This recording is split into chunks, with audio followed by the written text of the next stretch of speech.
father at the store was called Suspended. It belonged to a now-forgotten genre known as text-based adventures. It was made by a company called Infocom, which had practically invented the genre with their 1978 game, Zork. The front of the box had a picture. On the back of the box were words. A robot who hears but cannot see.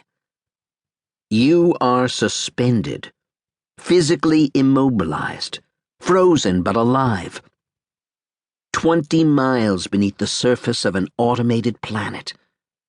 3 computers, supposedly perfect and fail-safe, control the entire planet's weather, transportation, and food production. You are linked to the computer system in case of an emergency. In case, for some unthinkable, unimaginable reason, the computers malfunction. A robot who sees but cannot wander. Should the impossible happen, should something go wrong, you must fix the computers as quickly as possible, since people will be dying, victims of a utopia-turned-nightmare, unless you do. A robot who feels but cannot hear. You cannot move. You have 6 robots at your disposal to do your work for you.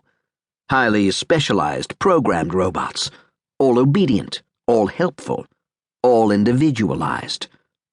You will have to manipulate them in and around an underground complex where the computers are controlled. You will address and work them separately and jointly, and they will report back to you with their progress and perceptions. Think logically. Act decisively. This description mesmerized me. I read it through 4 times. Then I turned the box over to examine the picture on the front. A man's large blue face, his eyes closed. Suspended, I thought. How old are you, son? I jumped a little. It was a clerk, staring down at me through wire-rimmed glasses. 7, I stammered. He shook his head. This game is designed for older players, he said, ages 16 and up.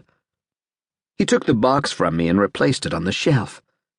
There's some games you might like over in the next aisle, he said. Fun games. I turned where he pointed and walked away, dazed. 16. I did the math in my head.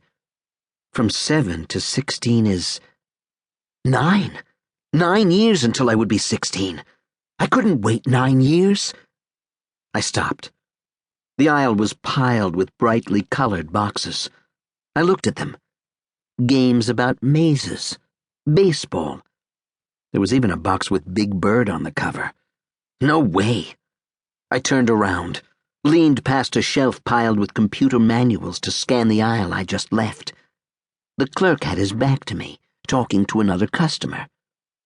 I inched back toward the suspended boxes. What if I got it anyway? I looked over my shoulder, suddenly worried that my father was watching. But he was at the counter chatting with the cashier. So what if I play it 9 years early, I thought. It's a game. How could it be dangerous?